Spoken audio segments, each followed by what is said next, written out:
invite as a Professor Chalosi Punchon, our former Thailand TESOL President, to give an introduction to our keynote speaker. Please welcome Professor Chalosi.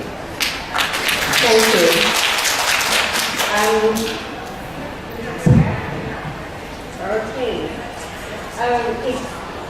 It's my great honor and pleasure to introduce to you Professor Quifan Wen, our plenary speaker for this session entitled Production-Oriented Approach to Teaching Adult English Learners in Classroom.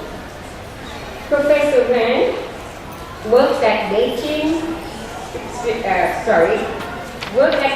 Foreign Studies University as Professor of Applied Linguistics and Director of the University Academic Council.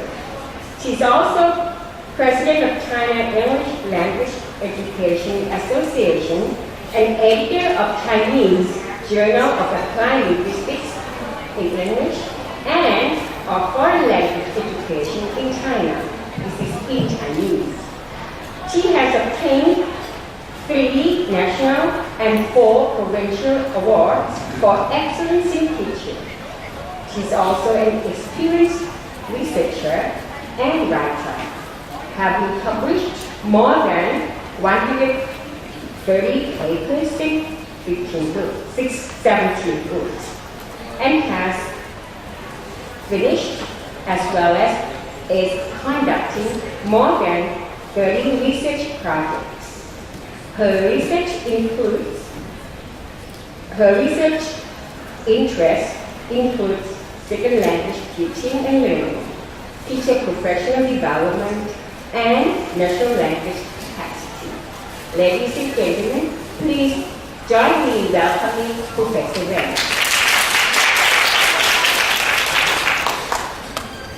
Good morning, everyone. Welcome all of you to my talk today. First of all, I would like to take this opportunity to express my great gratitude to the organizing committee to invite me to give a talk today. Actually, this is the 4th visit to Thailand. The first one that took place in 1986. So that time when I first visited Thailand on my way back from India. So I was so impressed by Thailand's well-organized traffic system. It is not so heavy traffic like today. And all the taxi drivers were so well behaved. They didn't press any horn. So the whole street was silent. So I was so impressed when I went back home. I told everyone, I said in Thailand, the street was totally silent, even there are so many cars. And then in 2011 and 2012, I came to Thailand again. And they invited by Chulalongkorn University to give a talk. And I got a lot of inspirations and interesting ideas from colleagues in Thailand. I'm sure today this trip will be more enjoyable, more fulfilling, and more productive because the talk today, I'm sure you'll give me a lot of feedback and comments, even criticisms, because the idea, the approach we proposed is still under constructing, it's still developing, so I'd like to get your wisdom. And for the title of my talk today is called Production-Oriented Approach, POA in short, so it's a bit easier for you to remember, to teaching adult English learners in classroom. First of all, I would like to clarify the word production. Now, I didn't use the word output.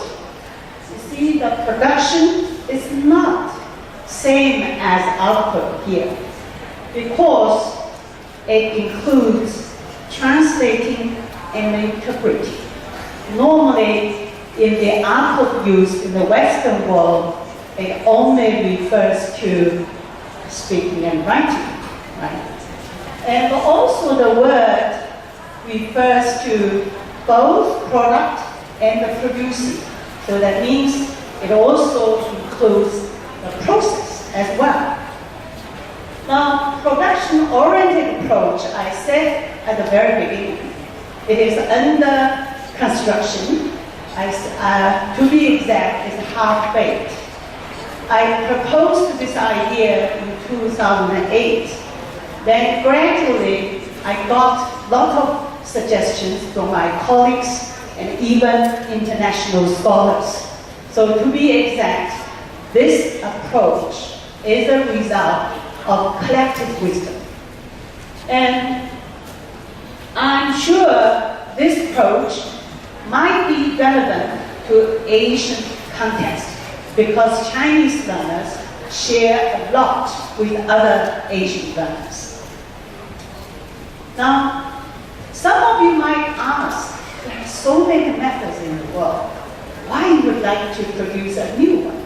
And also, this is a post-era method, the post-method era. Why we need to propose a new approach? Now, I would tell you why first, very briefly. Now, this new approach will pose great challenge on text-based English teaching, which is a traditional Chinese way of teaching, not English, but also Chinese, with more than 2,000 years of history. And it is still extensively practiced in China today at all levels of education. And the approach also poses a challenge to the very extensively spread out concept that's a learner-centered English teaching promoted by Western scholars.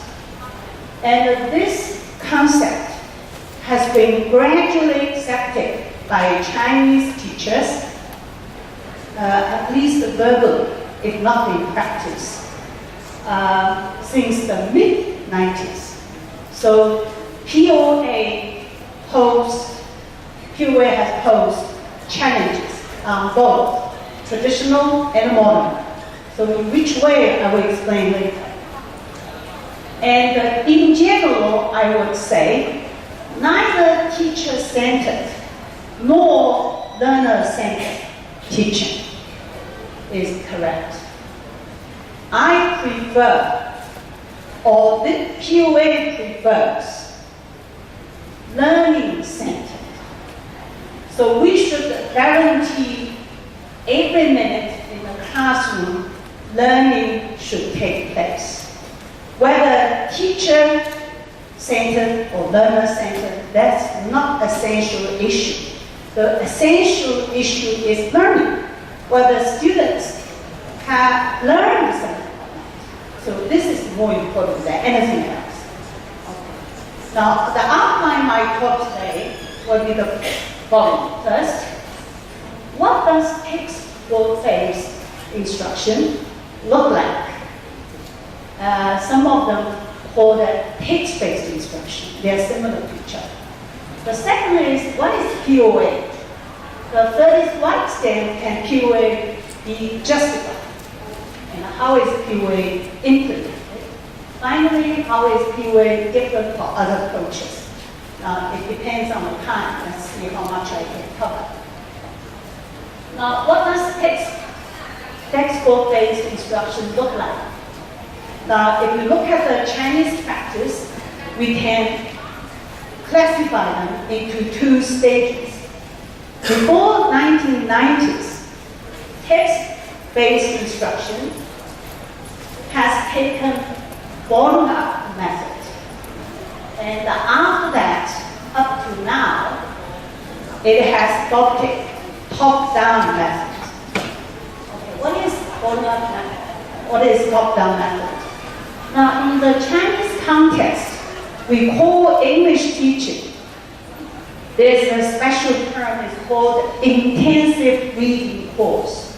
If anyone who knows Chinese, it's called 精读.课，精读课 intensive reading. That means students are expected to study the text intensively. Always say both the teacher and the students should make close analysis of the text.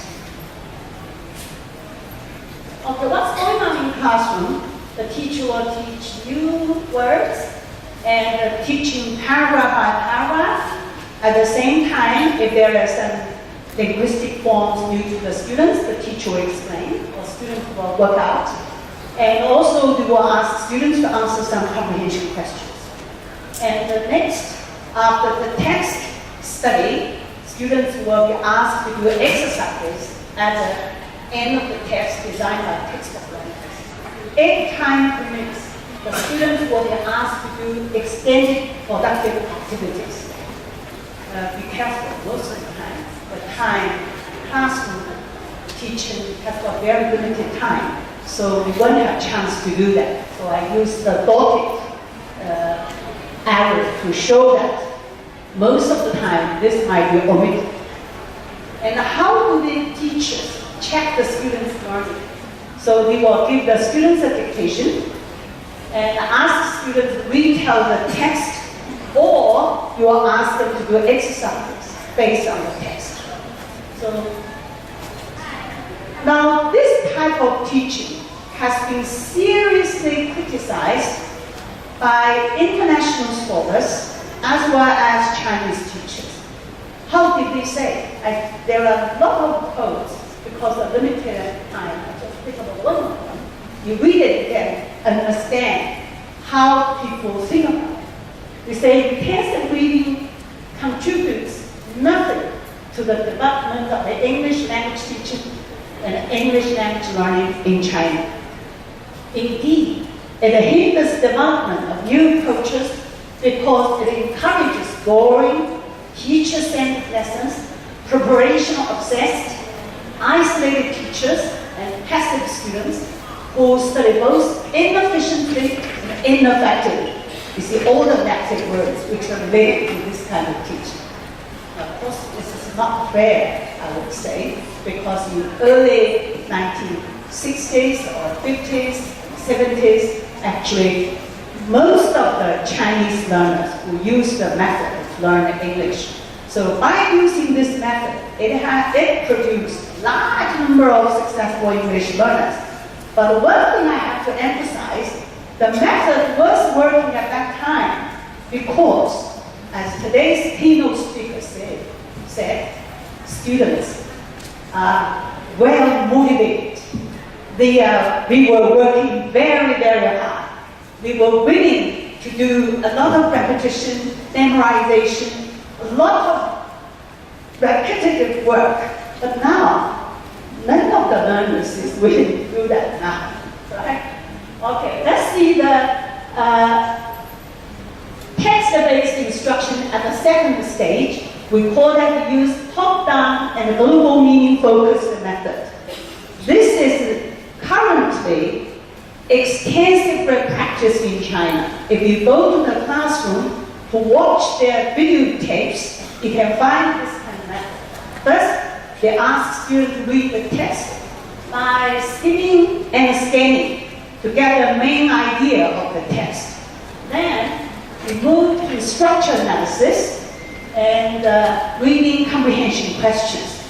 By doing so, the teacher said, well, in this way, we will get the students get the major meaning of the text, not simply language forms, not the individual words. So they get global meaning of the text. And then, sometimes, possibly, some teachers focus on some expressions and sentences, but it's very optional. And finally, we might ask students to do some theme-related communicative tasks. I'm not sure whether it's similar to your case or not. Now, this is a common method which has been used now. Okay, criticisms. We say students invest a lot of time, but gain less than students have expected. What they have learned, we call it as downward English. and too much receptive knowledge, but too little productive knowledge. Because they read a lot of texts, they ask, memorize a lot to understand the text, but they haven't got sufficient time in classroom to do productive activities. That's why they're not able to talk, they're not able to write. So POA proposed, this method is proposed, is to challenge the current text-based instruction. Now, people now here, you might want to know, what is POA? What does it look like? Let's see, normally in our teaching, you may ask students to do listening or reading. You may feel this is the basics for students to move up. Is that right? So we have to receive a lot of input.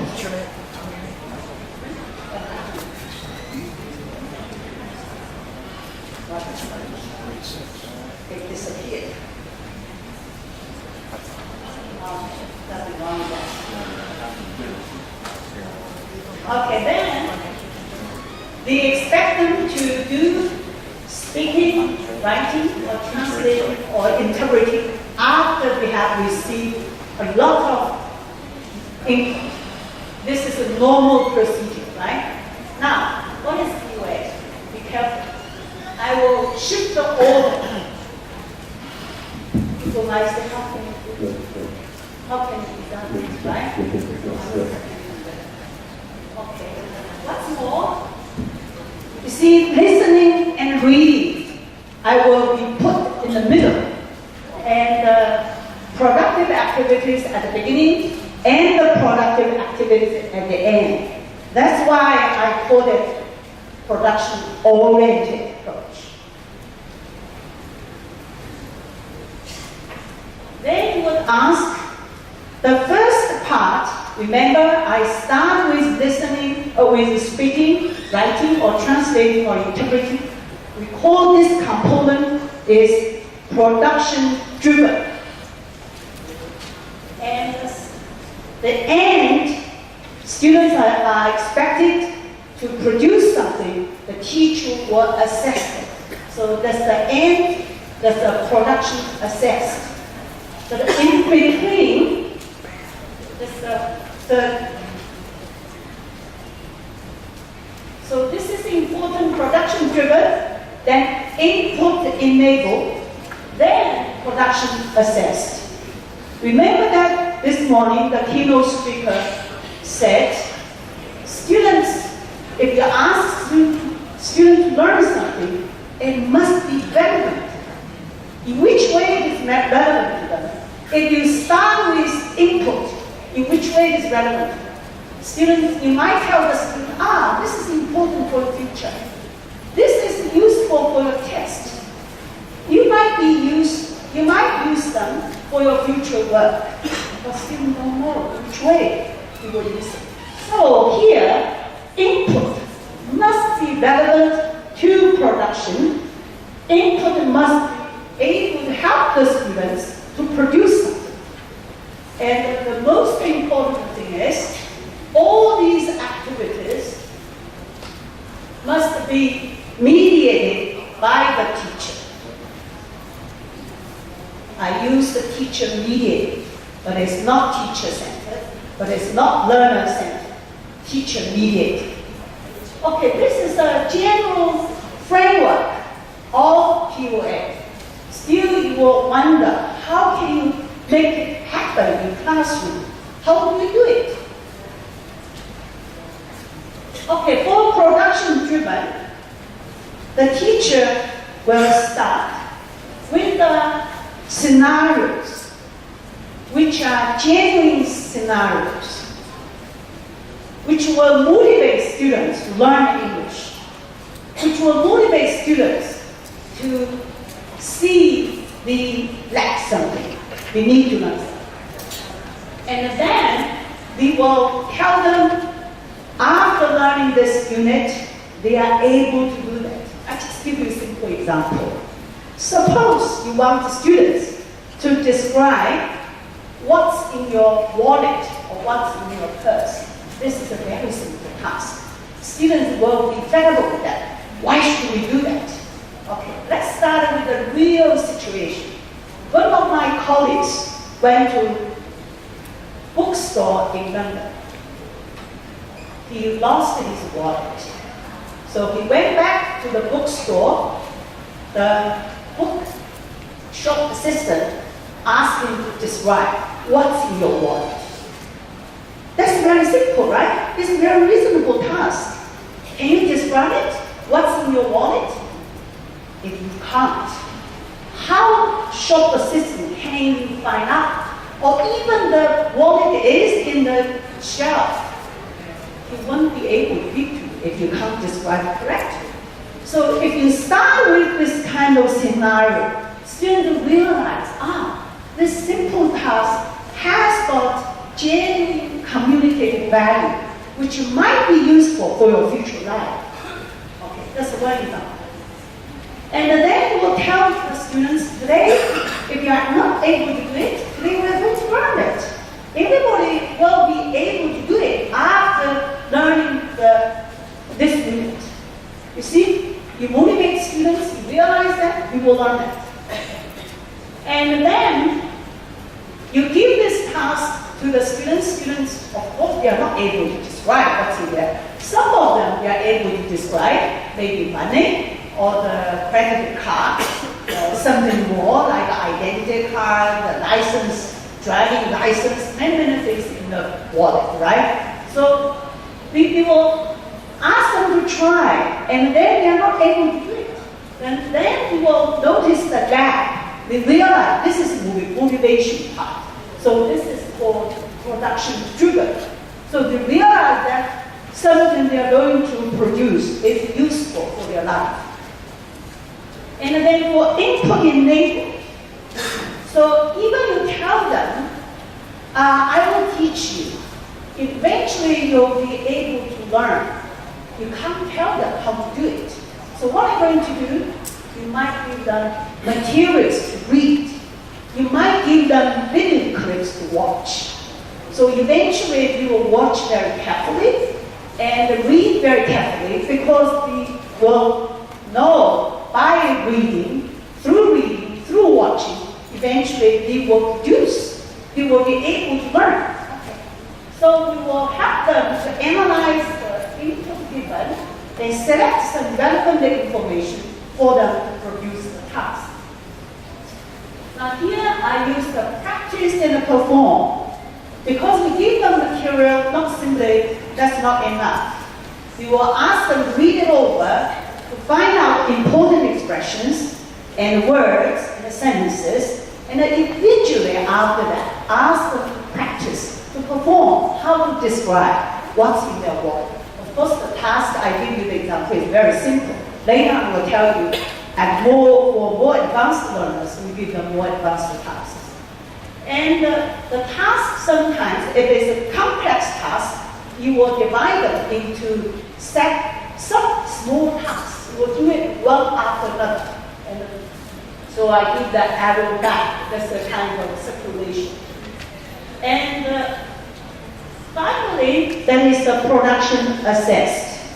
So I said at the very beginning, after learning this text, you are going to produce something, right? So you will assess what we have performed. Now there are two kinds of tasks they are asked to perform. One is to accomplish the old activity in class as a whole.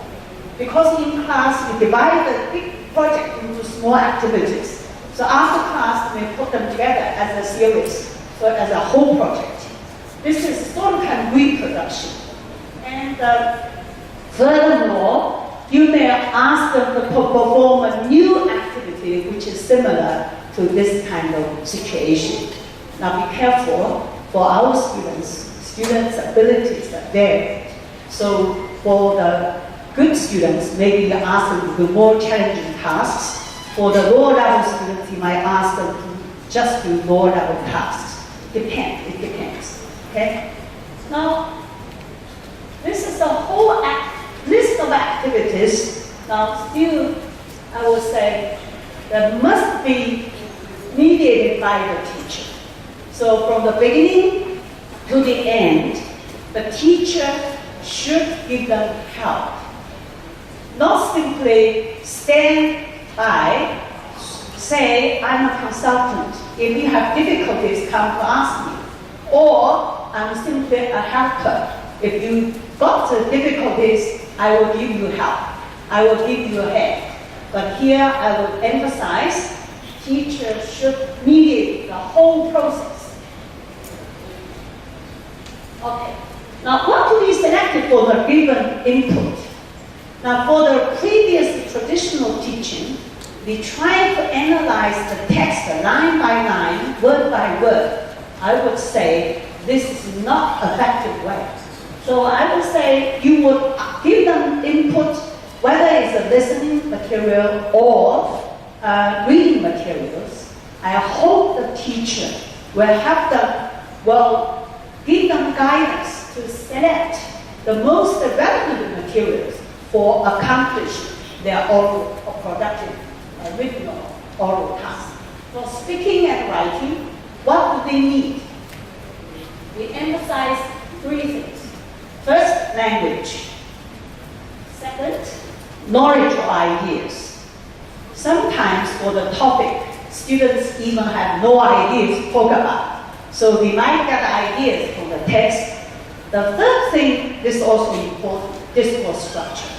So very often for Chinese learners, we tend to use a Chinese discourse structure to express English. Sometimes it will offend the listeners or offend the listeners or make the listeners difficult to understand. For example, whenever for the Chinese people to talk about their difficult or something difficult to say. For example, if you are asked for leave, ask the teachers for leave. So we won't start with the request immediately. You will say, my mother has been ill in the hospital for several days. My dad got poorly, so now I would like to ask for leave. So you will describe the situation first, maybe give very small details first, then you will say, I would ask for leave. And so that's the sort of kind of discourse structure also is very important. And then what we needed for translating, interpreting, I will try to speed up. So we will help students understand the source text, target skills, and the target language discourse structure. So I emphasize these three things. And this is the sort of like okay, to what extent can QA be justified? And you see there are three areas or three dimensions I can justify QA. First, adult learners' needs. The adults like goal-driven learning or problem-driven learning. They do not like small kids. Even you can repeat the same story 10 times. The kids won't feel bored. They'll ask you to tell, Mom, tell me the same story again. Tell me in the Chinese context, the wolf story again. And but for adults, very often they will ask you, why should we study this? So to know the potential use of learning tasks which will motivate students to learn better. And also, the adults would like to achieve measurable, visible learning outcomes, not simply learn something which can be used for the future. Okay, now social needs. I will skip over this and just emphasize the last few things because of limited time. Go to the last things and we'll say that.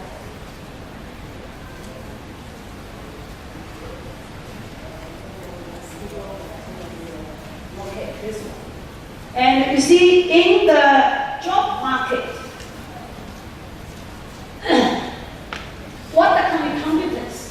can be used for your jobs.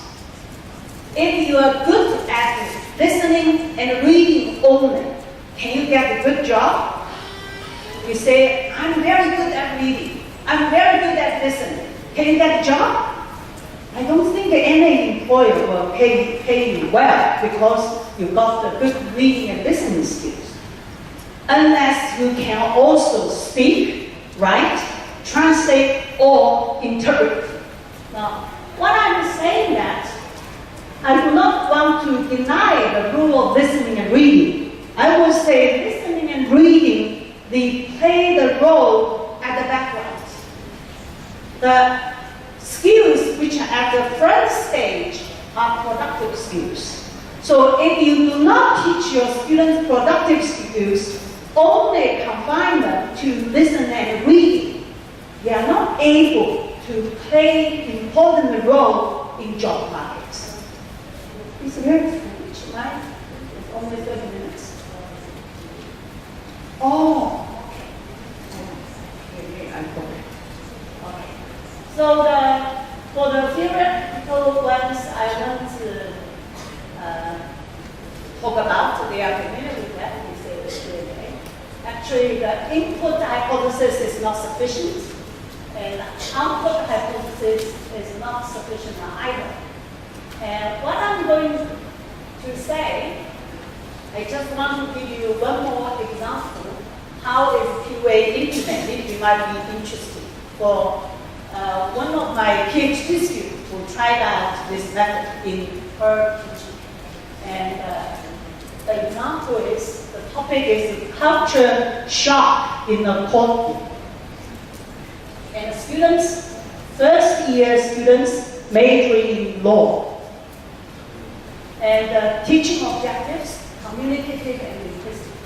Now teaching objectives, communicative one, and the unit enables students to identify clashes and injustice in court due to misunderstanding of other countries, and explain cultural clashes in a legal case involving cross-cultural communication. And the last one, develop skills to resolve cultural conflicts and defend for victims with a Chinese cultural background, because they are majoring in law. And the linguistical objectives I want to emphasize. Now this is a cultural shock in the courtroom. How can we motivate the students? We start with this slide, and then we give them 4 cases. So case 1, in 2001, Chinese-American Cao Xiaoqi was accused of child sexual abuse for applying ornament and changing clothes for his 8-year-old stepdaughter. Case 2, an Indian couple was fighting in Norway for the custody of their 2 toddlers who were taken away by Child Protective Service for objecting to the mother's hand-feeding the baby, force feeding, and the child sleeping in the same bed with the father. Now, several cases, okay, I want to talk about more. Then challenges. So we try to motivate the students, and what brings about these tragedies? Who are most likely to fall victims to these tragedies? And if a Chinese falls victim to such a tragedy in the US, you were his or her lawyer.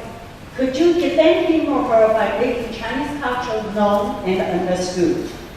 So this is sort of kind of motivation part. And if not, do you feel your conscience blamed? In this unit, you are going to learn how to accomplish such a task. So this is a production-driven part. Of course, ask them to try out a bit. And then for the classroom teaching, and I just want to show you, there are 3 small tasks. And one is to identify cultural clashes. And we will give them input 1, video play. And task 2, that's a more role play, explain cultural differences. Task 3, to defend for the Chinese country. And then, of course, eventually we will assess what we can produce. And And the film we are going to watch, there's a four-star treatment. Well, it's just a very simple. Grandfather Xu comes from China, visit the family of his son Da Dongxu in St. Louis. While there lives his grandson Dennis, a treatment of four-star to treat a slight fever. The authorities, however, mistake the harmless traditional Chinese medical treatment for child abuse due to the obvious bruised marks left on Dennis' back, starting with soup. So this is a film, and we ask you to watch the film to identify cultural differences and to see how to explain them, eventually how to defend for Darwin. Okay, that will, I won't go over that, maybe the time is up, right? So I leave that for the question part. I won't talk about it. That's because the limited time. I followed 40 minutes, that's sufficient. We say 10 minutes more for questions. So yes, Q&A session now. Any questions from the floor?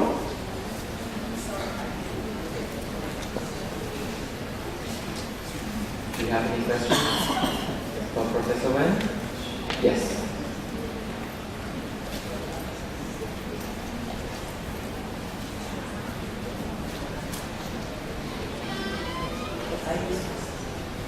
Hello. Hello, just a general question that most people teaching English are required to use a textbook. Like the course will almost force to use a textbook because it's according to the course outline, and I really like what you do there, but how easy do you think it is for the majority of English teachers in institutions to be able to incorporate this method, which is really good, into their lessons when the schedule is so tight? Yeah, I understand. In the current English teaching situation, most of the teachers have to depend on the textbooks, and you have no other choice. Now I ask the Chinese teachers to do sort of kind of teaching reforms. What they are going to do, they just form a group, and they do not change the whole teaching method. Suppose in the textbook it has 8 units, so they may organize teachers into groups. So at least choose 3 units among 8 to change into this method. So for the traditional ones, you still follow the traditional methods. At least you can do it. For this semester, you get 3 units ready, and the next semester get another 3 units. Then gradually you can transform your teaching. Don't do it at one go. Furthermore, some publishers are working together with us. We try to get a new textbook for the teachers, but it takes time.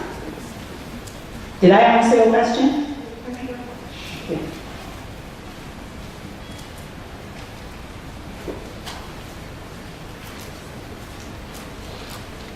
Yes, I think that, I mean, if, instead of, even though it is in the textbook, but it can, I mean, change the, make that activity, the textbook, more interesting, challenging, or problem solving. It seems to me that most of the your activity based on the problem solving things that might encourage or challenge you to participate in learning. So we can, I mean, for teachers who cannot prepare the whole lesson by themselves, the textbook is still be, necessary for them, but they can turn into something in the textbook to more challenging tasks like problem-solving things. Yeah, I agree with you, and actually you can turn traditional text into the new way of teaching. But the problem is it's very difficult for teachers to think of the scenarios which are relevant to the text, which really can motivate the students. For one text, you might be able to do it, but then you're not able to do it for all the texts. So in that sense, and if you expect the teachers to do all the work, actually teachers would say at the moment, their burden is already heavy enough. They haven't got time to do it. They might do it for 1 unit or 2 units, but not all. I observed that I think the activity, the textbook, is not traditional one. But the traditional thing is to teach the way the teacher teach in a traditional way. Like you said, just, ask them to repeat or ask them to do the exercise, something like that. I mean, nowadays, most of textbooks seem to me that they try to challenge students. Most of the activity will be more challenging to them and, try to give more sequence to the way that to facilitate learning. I mean, I myself personally feel that. But what we have to change, like you just mentioned, to try to help develop our teacher to be able to think of how to make more change their way of teaching instead of explaining, but helping students to participate more. Now the important thing is, you see, normally in traditional teaching, the teacher just teach the text and also will have the student finish exercises. But they do not start with production and end up with production. So for this approach, we emphasize a lot. And eventually we have to evaluate the students' productive skills instead of checking whether they have finished the exercises in the textbook. And also those tasks are relevant to students' life, to students' future work, to students' future, to their self-growth. So make them realize that they're relevant to them, not simply the text itself is interesting. If text itself is interesting, of course, for self-entertainment, you can watch movies, you can read novels, which are interesting enough. Not necessarily useful, not necessarily pragmatic. You see, it just needs meaningful at all. Interesting, that's most important.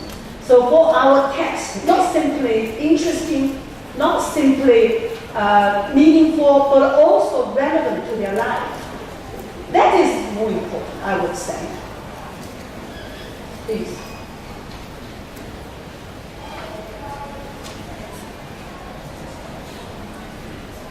Good morning. I come from the TESOL University in New York, about 400 kilometers that way.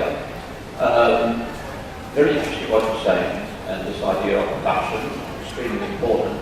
But one question I would have, or one point I would have, is it's okay to ask teachers to do this, but first of all, the teachers need to have both the language skills themselves and also the students need to be at a certain language skill level. Yes. Now, you are talking about adult education, fine. One thing I have seen is there doesn't seem to be a differentiation often between what is appropriate for learners at an early stage of learning at an early age to learners at an early stage of learning at an advanced age, what I call age learning appropriate. You can't teach a 6-year-old about the political situation in Thailand, but you also can't teach an 18-year-old about red balloons and fast cars. So this is the problem. One, you need the teaching skills first. Right. You need the student skills second at an appropriate level. What situation do you find in China? I see your point. And this time I give you an example for advanced learners, in the sense they graduate from high schools, then they enter the university. And for lower level students, actually still we can do, but we can design different kind of activities. Just give you 2 simple examples. That also we might call the production-oriented approach. Now, you might give the students a story to read, but the story is not complete. Just the beginning. All the first part and second part, you move ending part away. And then you ask students to complete the story. So if this kind of task for primary school students, even the story is very simple, students will read the beginning part very carefully because you need to complete the story. So for the beginning part, the second part, that reading will somewhat like input enabled. And to complete the story that lasts 2 or 3 sentences is sort of kind of production. Still is a production oriented. Now this is a kind of written task, and also it can be oral task. So but now for our teaching, for kids, very often you teach them isolated sentence patterns, one after another, but without meaningful context. If you use this production-oriented approach, you can use simple tasks. Still, you can do that. But I didn't move from the lower level to the high level. And also, the teacher's skills, I agree with you, the teachers needs to have both language and ideas.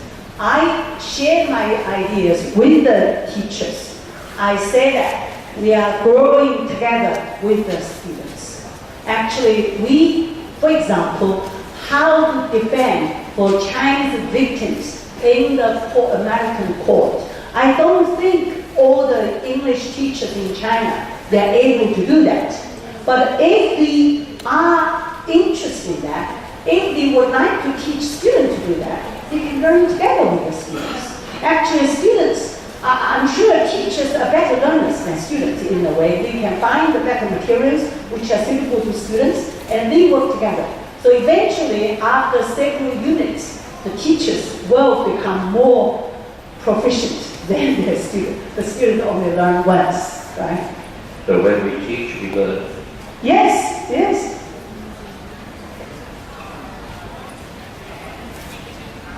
Time is up, so I didn't answer any questions, right? So I think you can find time to talk to Professor Wen during the lunchtime. So on this note, may I call upon Mr. Professor our former Thailand TESOL president, to give a token of appreciation to our speaker, Professor Wen.